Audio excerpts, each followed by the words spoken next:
Karena itu kita harus swasembada energi dan kita mampu untuk swasembada energi. Kita diberi karunia oleh Tuhan Maha Besar tanaman-tanaman yang membuat kita bisa tidak tergantung bangsa lain. Tanaman-tanaman seperti kelapa sawit bisa menghasilkan solar dan bensin.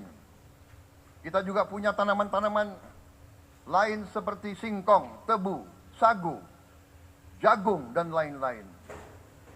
Kita juga punya energi bawah tanah, geotermal yang cukup. Kita punya batu bara yang sangat banyak. Kita punya energi dari air yang sangat besar. Saudara-saudara sekalian, pemerintah yang saya pimpin nanti akan fokus untuk mencapai swasembada energi. Kita juga harus mengelola air kita dengan baik. Alhamdulillah kita punya sumber air yang cukup dan kita sudah punya teknologi menghasilkan air yang murah dan yang bisa memenuhi kebutuhan kita. Saudara-saudara sekalian, juga semua subsidi bantuan kepada rakyat kita yang masih dalam keadaan susah, harus kita yakin subsidi-subsidi itu sampai kepada mereka yang butuhkan. Kita harus berani meneliti dan kalau perlu kita robah subsidi itu harus kepada langsung keluarga-keluarga yang membutuhkan itu.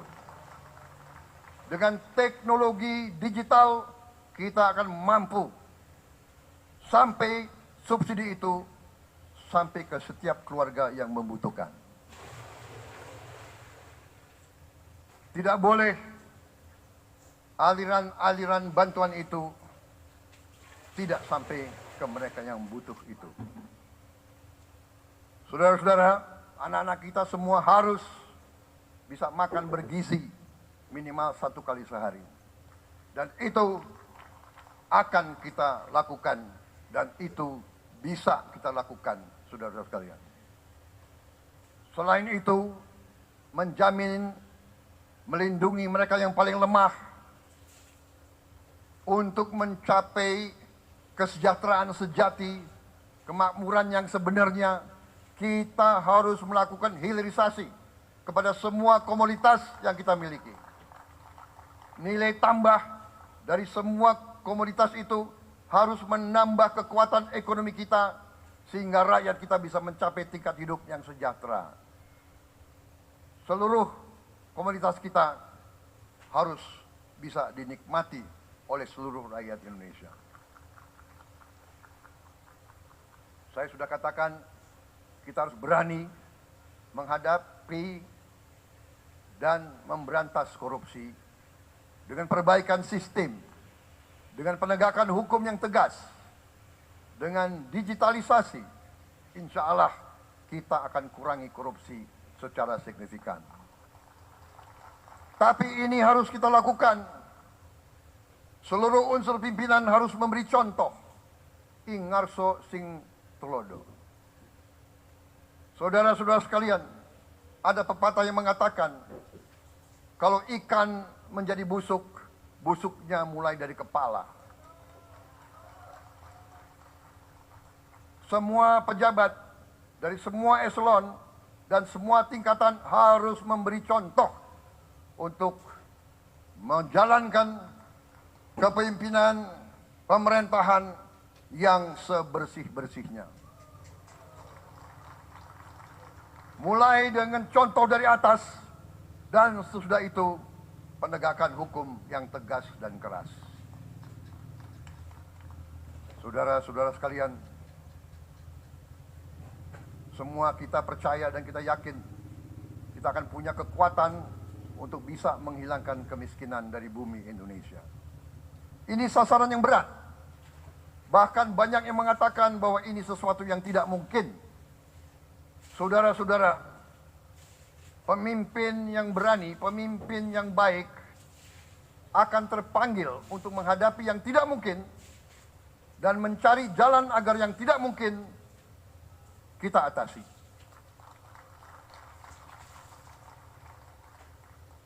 Bangsa yang berani adalah bangsa yang bisa bikin yang tidak mungkin menjadi mungkin. Saudara-saudara, di tengah itu cita-cita yang begitu besar, yang begitu kita idam-idamkan, kita perlu suasana kebersamaan.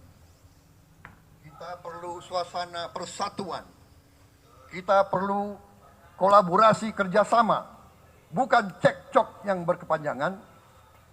Kita perlu pemimpin-pemimpin yang tidak caci maki, pemimpin-pemimpin yang arif, yang bijaksana, yang mengerti dan cinta budaya dan sejarah bangsa sendiri, yang bangga dengan adab, tradisi, dan adat bangsa kita sendiri.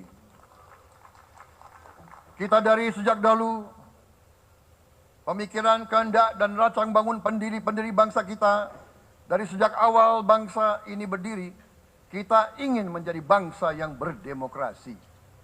Kita menempatkan kedaulatan rakyat setinggi-tingginya. Dalam dasar negara kita, Pancasila, kerakyatan merupakan sendi utama dari kelima sila yang kita junjung tinggi. Kerakyatan yang dipimpin oleh hikmat kebijaksanaan dalam permusyawaratan perwakilan. Kita menghendaki kehidupan demokrasi, tapi marilah kita sadar bahwa demokrasi kita harus demokrasi yang khas untuk Indonesia. Demokrasi yang cocok untuk bangsa kita. Demokrasi yang berasal dari sejarah dan budaya kita. Demokrasi kita harus demokrasi yang santun. Demokrasi di mana berbeda pendapat harus tanpa permusuhan. Demokrasi di mana mengoreksi harus tanpa caci maki. Bertarung tanpa membenci. Bertanding tanpa berbuat curang. Demokrasi kita harus demokrasi yang menghindari kekerasan, yang menghindari adu domba, yang menghindari hasut menghasut. Demokrasi kita harus demokrasi yang sejuk, demokrasi yang damai, demokrasi yang menghindari kemunafikan. Hanya dengan persatuan dan kerjasama kita akan mencapai cita-cita para leluhur bangsa kita. Bangsa yang gemah ripah loh jinawi, toto tentrem kertoro harjo. Bangsa yang baldatun, tojibatun, warobun gofur. Bangsa di mana rakyat cukup pangan, cukup sandang, cukup papan.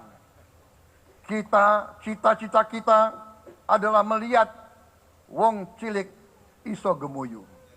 Wong cilik bisa senyum, bisa ketawa. Saudara-saudara sekalian, kita harus ingat bahwa kekuasaan itu adalah milik rakyat.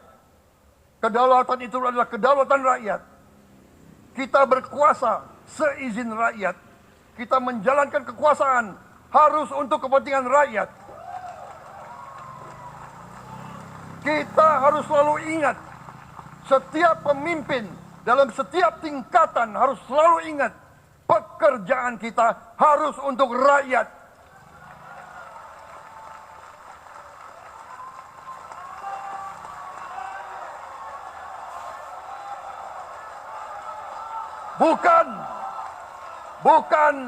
Bukan kita bekerja untuk diri kita sendiri. Bukan kita bekerja untuk kerabat kita. Bukan kita bekerja untuk pemimpin-pemimpin kita. Pemimpin yang harus bekerja untuk rakyat.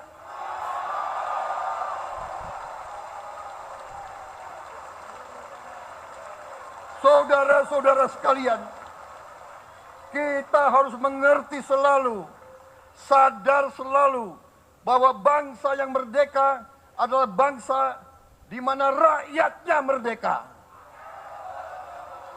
Rakyat harus bebas dari ketakutan, bebas dari kemiskinan, bebas dari kelaparan, bebas dari kebunuhan, bebas dari penindasan, bebas dari penderitaan.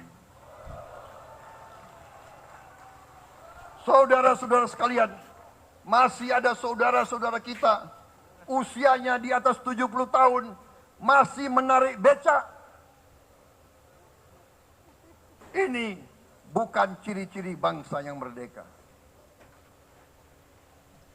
Hanya kalau kita bisa wujudkan itu, kalau kita bisa wujudkan keadaan di mana rakyat kita sungguh-sungguh merasa dan menikmati kemerdekaan, baru boleh kita sungguh-sungguh puas dan bangga dengan prestasi Indonesia merdeka.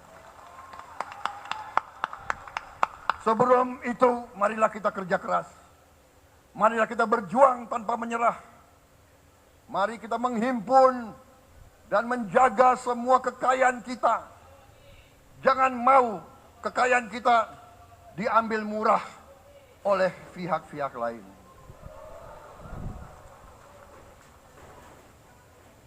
Saudara-saudara sekalian, semua kekayaan kita harus sebesar-besarnya untuk kepentingan dan kemakmuran rakyat kita. Saudara-saudara, dalam sejarah politik, hal ini mudah diucapkan, tidak mudah untuk kita capai.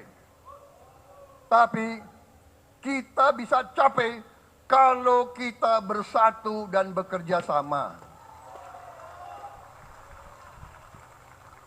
Marilah kita bangun masa depan bersama. Marilah kita menganggap rekan-rekan kita, walaupun berbeda suku, berbeda agama, berbeda partai, berbeda golongan, kita adalah sama-sama anak Indonesia. Bertanding, semangat. Sesudah bertanding, mari kita berhimpun kembali. Presiden Joko Widodo mengalahkan saya berapa kali ya, saya lupa. Tapi begitu beliau menang ya, beliau mengajak saya bersatu.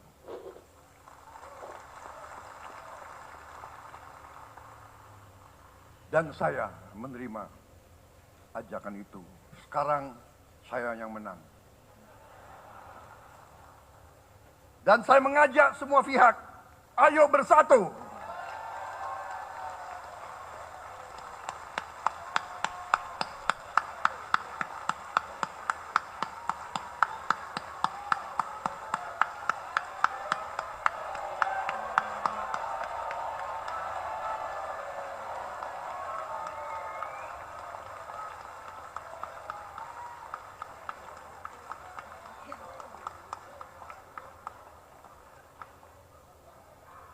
Saudara-saudara sekalian, dalam menghadapi dunia internasional, Indonesia memilih jalan bebas aktif, non-blok, non-aligned. Kita tidak mau ikut fakta-fakta militer manapun. Kita memilih jalan bersahabat dengan semua negara. Sudah berkali-kali saya canangkan, Indonesia akan menjalankan politik luar negeri sebagai negara yang ingin menjadi tetangga yang baik. We want to be the good neighbor.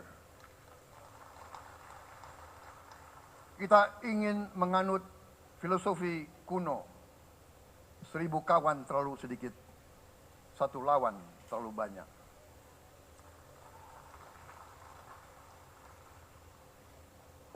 Saudara-saudara sekalian, dengan demikian kita ingin menjadi sahabat semua negara.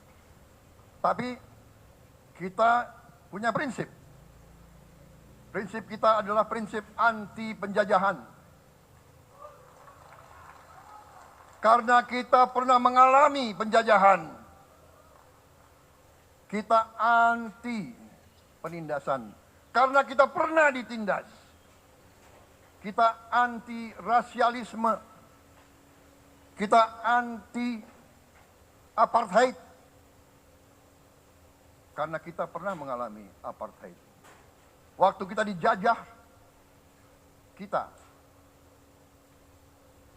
bahkan kita digolongkan lebih rendah dari anjing. Banyak prasasti-prasasti dan marmer, banyak papan-papan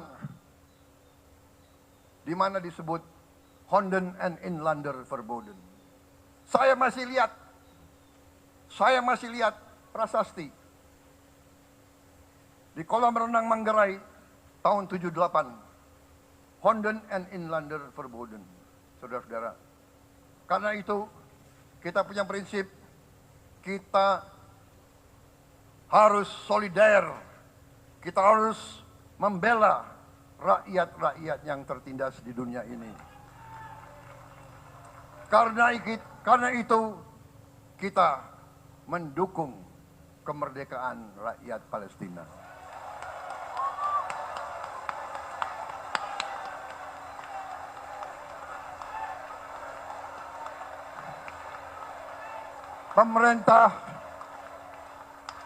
Pemerintah Presiden Joko Widodo sudah mengirim banyak bantuan. Hari ini kita punya tim medis yang bekerja di Gaza, di Rafah, dengan risiko yang sangat tinggi.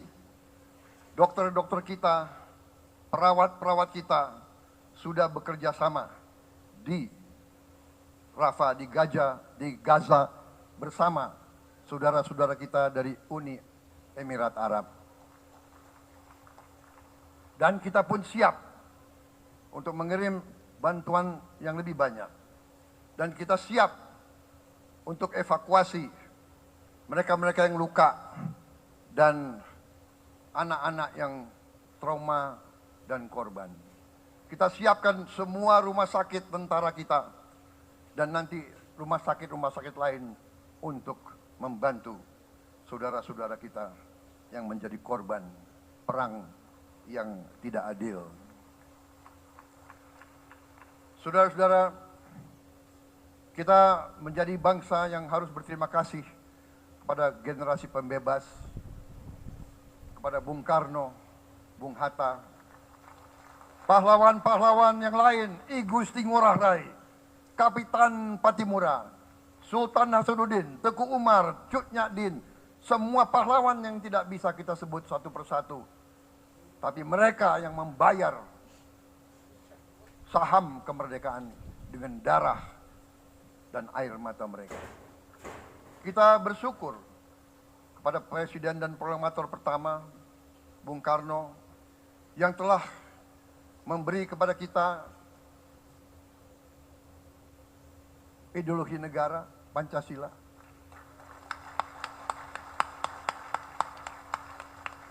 Yang keluar masuk penjara, dibuang di mana-mana dari sejak muda karena memperjuangkan Indonesia merdeka. Indonesia tidak mau menjadi darah bagi bangsa-bangsa lain. Soekarno, Hatta, Syahrir, semua pendiri bangsa ini berkorban dan telah memimpin kita dengan baik. Kita juga bersyukur kepada Presiden Soeharto yang banyak jasanya dalam menyelamatkan dan mengamankan ideologi Pancasila itu sendiri, yang telah meletakkan dasar bagi Indonesia yang modern. Kita berterima kasih kepada Presiden Habibie yang telah membuat dasar untuk kita meraih dan menguasai ilmu pengetahuan dan teknologi. Kita berterima kasih kepada Presiden Abdurrahman Wahid yang telah memberi contoh toleransi antar agama, antar suku, yang menjunjung tinggi inklusif, Indonesia yang inklusif dan toleran.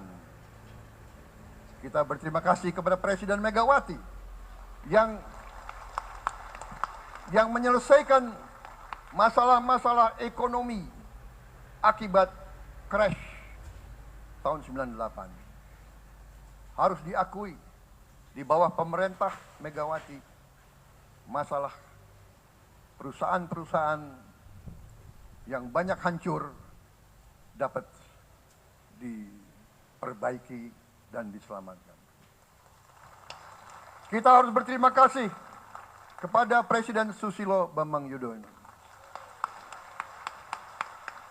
yang memimpin Indonesia di saat krisis yang sangat berat, menghadapi tsunami, menyelesaikan bersama Wakil Presiden Yusuf Kala, menyelesaikan pertikaian di Aceh yang sudah berjalan begitu lama. Ini prestasi yang harus kita akui. Saudara-saudara sekalian, mereka semua dengan cara masing-masing memiliki sumbangsih terhadap apa yang sekarang kita nikmati. Negara kesatuan yang utuh, yang berdaulat, yang merdeka, yang terus menjaga dan berjuang untuk kemerdekaan dan keadilan. Saudara-saudara sekalian, sekarang kita ucapkan terima kasih juga kepada Presiden Republik Indonesia yang ketujuh. Presiden Joko Widodo dengan Wakil Presiden Profesor Ma'ruf Amin. Terima kasih atas kepemimpinan Bapak. Terima kasih atas kenegarawanan Bapak. Bapak telah menakodai bangsa ini melalui krisis-krisis yang sungguh sangat berat. Jangan kita merasakan hari ini. Ingat waktu COVID, kita bahkan keluar dari rumah kita takut. Saya saksi, saya menterinya beliau, semua pihak dalam dan luar negeri telepon terus, menekan beliau terus, minta lockdown, lockdown, lockdown. Beliau menolak. Beliau berpikir, kalau kita lockdown, bagaimana wong cilik, bagaimana warung Tegal, bagaimana ojol, bagaimana rakyat-rakyat yang makannya dari upah harian. Jangan kita lupa prestasi pemimpin-pemimpin kita. Terima kasih Pak Jokowi, terima kasih Profesor Ma'ruf Amin. Anda telah berjasa, Anda akan dikenang sebagai putra Indonesia yang termasuk terbaik. Saudara-saudara sekalian, akhir kata, saya mohon doa restu saudara-saudara. Mari kita bangun Indonesia di atas landasan yang sudah dirintis oleh pendahulu-pendahulu kita. Mari kita belajar, semua kekurangan kita akui dan kita perbaiki. Hentikan dendam, hilangkan kebencian, bangun kerukunan, bangun gotong royong. Itu kepribadian bangsa Indonesia. Itu ajaran Bung Karno sendiri. Saudara-saudara sekalian,